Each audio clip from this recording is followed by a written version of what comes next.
Kidsplain tomonidan berilgan bu dokumentlar.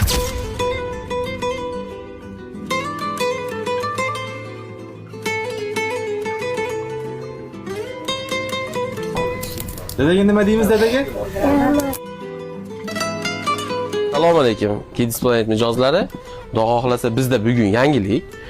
Bizda Muhammad Ali degan toy bolani, xudo xohlasa klientimiz, jajji klientimiz, dadalari iltimos qildilar. Xudo xohlasa shu mashinani oldik. BDQ 1200 degan modelimiz. Shuni oldik. Shuni xudo xohlasa chet elda ekanlar, aka chiroyli qilib, padarishni qilib, zo'r qilib beringlar dedi. Xudo xohlasa gazli shallari bilan matga o'g'limga degan yozuvlari o'zlari xohlagandek chiroyli qilib 60 partiyada Ali ismlarini yozdirib 007 partiya nomerlari bilan chiroyli qilib berganmiz. Bundan tashqari pravalari, pasportlarini ham tayyorlab berganmiz. Xudo xolasa bemalol gaylarga cho'chimasdan to'xtab, dokumentim bor, ofitsialniy Kidsplain tomonidan berilgan bu dokumentlar.